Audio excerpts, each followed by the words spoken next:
Del petróleo. Es de origen fósil, fruto de la transformación de materia orgánica procedente de zooplancton y algas que, depositados en grandes cantidades en fondos anóxicos de mares o zonas lacustres, fueron posteriormente enterrados bajo pesadas capas de sedimentos. Se originaron a partir de restos de plantas y microorganismos enterrados por millones de años y sujetos a distintos procesos físicos y químicos. La transformación química, debido al calor y a la presión durante la diagénesis, produce en sucesivas etapas desde betún a hidrocarburos cada vez más ligeros. Estos productos ascienden en la superficie por su menor densidad gracias a la porosidad de las rocas sedimentarias. Cuando se dan circunstancias geológicas que impiden dicho ascenso, se forman entonces los yacimientos petrolíferos. Propiedades del petróleo. Como propiedades físicas podemos mencionar que es un líquido oscuro y algo fluorescente con tonos verdes y azulados. Su olor no es muy agradable por la presencia de compuestos sulfurados y nitrogenados. Tienen una densidad menor a la del agua, con valores que pueden oscilar entre 0.615 y 0.994 gramos sobre centímetro cúbico. Los únicos que pueden superar el valor 1 del agua son aquellos del tipo asfáltico. Son insolubles en agua y solubles en solventes orgánicos como el éter, benceno, cloroformo, etc. Como propiedades químicas podemos decir que arde con el suministro de calor. Tiene un poder calórico de 11.000 kilocalorías sobre kilogramo, es decir, es el calor que libera cuando un kilo de este combustión en forma completa.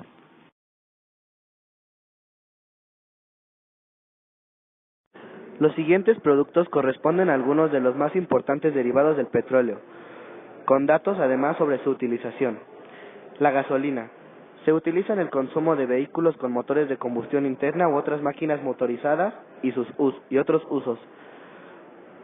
El diésel es el combustible típico de buses y camiones, aunque hoy en día hay automóviles que incorporan la capacidad de su uso, por economía.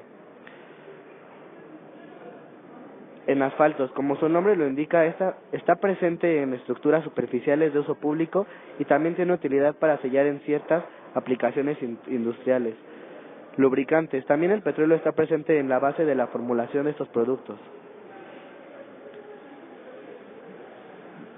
El queroseno. Típicamente se utiliza en las estufas de uso doméstico y también en la industria, y de manera coloquial se llama simplemente petróleo. Ventajas y desventajas del petróleo.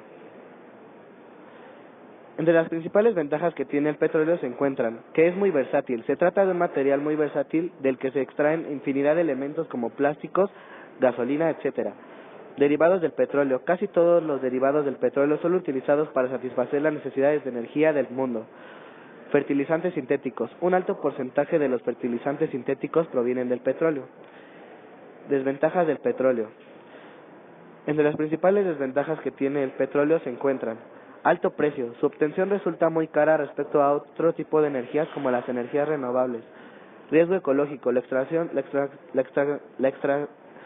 extracción del petróleo conlleva un gran riesgo ecológico y medioambiental. Lluvia ácida. Se genera lluvia ácida asociada a la quema del petróleo por la producción de óxidos de nitrógeno. Almacenaje seguro. Es necesario el uso de un espacio seguro para el almacenaje del petróleo en destino. La extracción del petróleo. La extracción, producción o explotación del petróleo se hace de acuerdo con las condiciones características del yacimiento. Para poner en un pozo a producir, se baja una especie de cañón y se perfora la tubería de revestimiento a la altura de las formaciones donde se encuentra el yacimiento. Existen diferentes métodos para extraer el petróleo. Todo depende de las características que el yacimiento tenga. Por ejemplo, si éste tiene energía propia, generada por la presión subterránea y por los elementos que acompañan al petróleo, como el gas y el agua, este saldrá por sí solo. En este caso, se utilizará la técnica de el árbol de Navidad, la cual consta de un conjunto de válvulas para regular el paso del petróleo. Si no existe la presión en el yacimiento, se utiliza el método del balancín, el cual consta de una bomba la cual reacciona y se acciona al fondo del pozo para que succione el petróleo y suba